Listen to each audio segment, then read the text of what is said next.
Hey everyone, Steve from Kettle Ranch. Today we've had some issues overnight. And today we're going to talk about them and fix them. But right now we're out 3 degrees or so, wind blowing, about minus 11 Fahrenheit. Trying out some new equipment on the GoPro, a dead cat on the microphone for the wind, and using a portable light. Bear with me.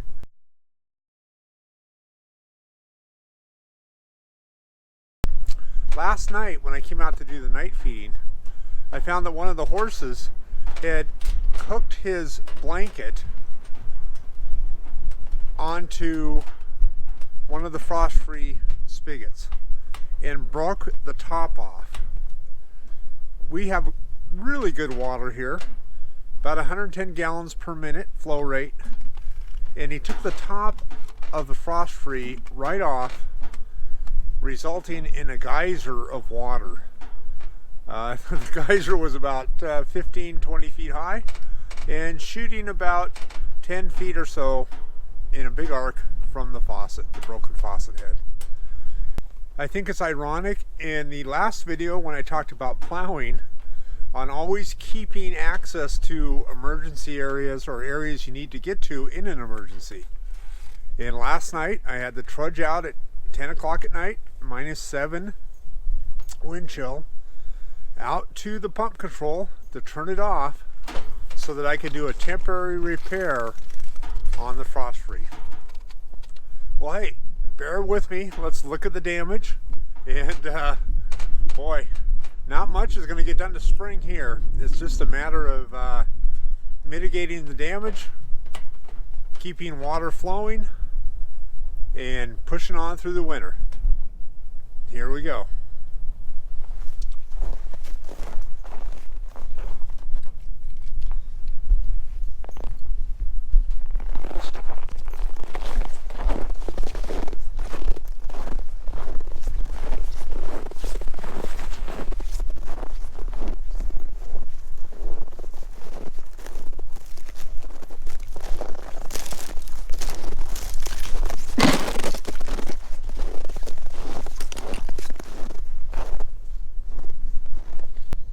Here's the broken frost free that's been chained back together as a temporary fix.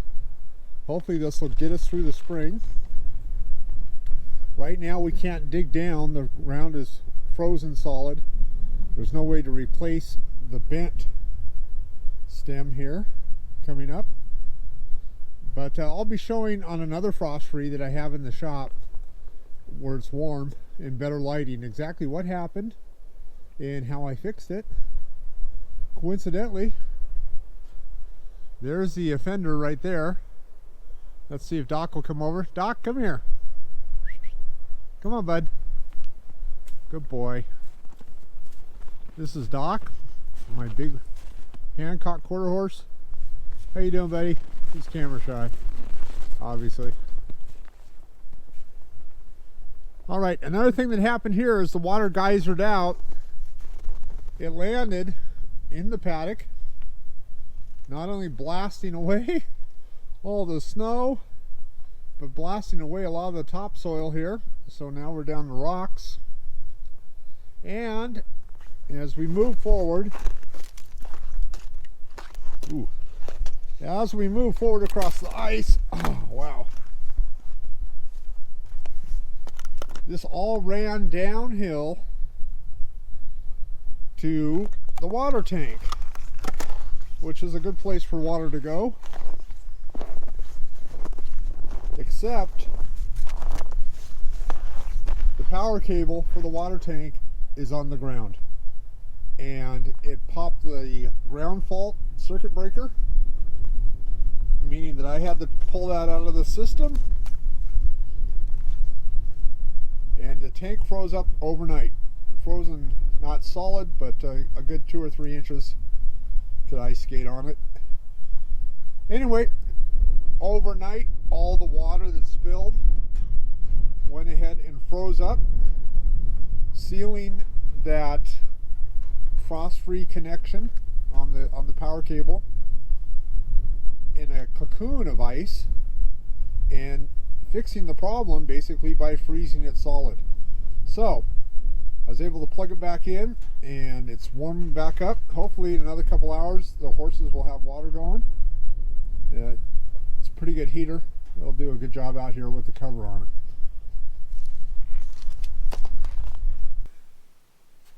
I've moved into the shop and I have an extra frost-free, monitor frost-free faucet assembly that we're going to look into real quick, explain some of the stuff going on.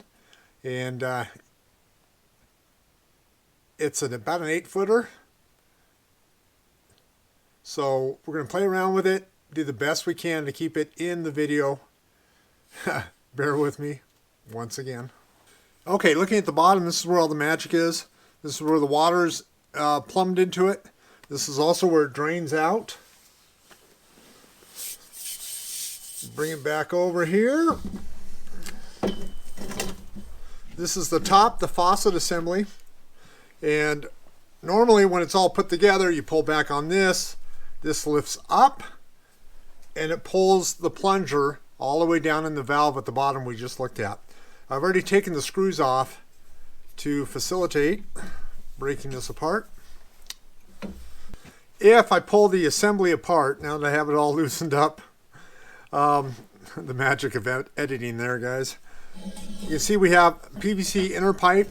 That's where the water transfers from. That's hooked to the plunger on the other end that pushes into the valve when it's closed, and it opens up, letting water come up the PVC pipe all the way to the surface.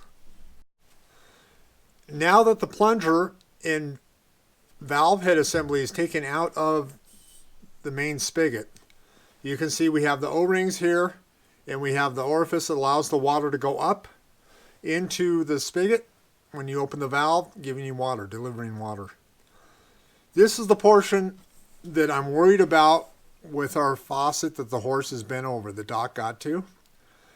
When we put this back in, if I was to replace that now with the bend in the metal pipe, by the time this inner portion got all the way down to made up with the valve in the bottom, we could very easily be off enough that it wouldn't go in. That won't work. Right now we got it shut, it's closed, there's no water flowing out of it. It's best, since the ground here is probably frozen down about a good 2 feet right now, this time of year, 24 inches or so. We're not going to come in with a backhoe and dig it out and replace the whole assembly. And that's really what needs to happen with this. So, we got a partial fix. It's stable. There's water to the house. And that's where we need to be. When it comes to watering the animals, we're going to pull water off a different frost-free and just have a little bit longer hose run and run it right in. They'll be taken care of fine.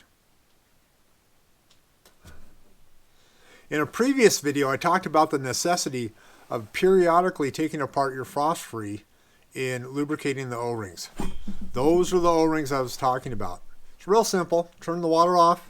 You undo one bolt, pull the whole assembly up, smear some silicone grease around the O-rings, shove it all back together, fix that one bolt back, holding the whole valve assembly together, and you're off and running to the next one. So, something to think about, especially if you have a frost-free of this design that is getting cranky in its old age, it's sticking, it's not as easy. That's probably where your problem is. If you'd like more information on this frost-free, monitor frost-free faucet, I'll include a link below. Go ahead and click on that and I'll take you right to the website where you can get more information on the different styles they have and where to purchase. As usual, if you like our content, if you enjoy what we're presenting, please hit the like button and feel free to subscribe, ring the notification bell for any future videos that we put out. Hey, thanks for joining me. This sort of unplanned event on the ranch.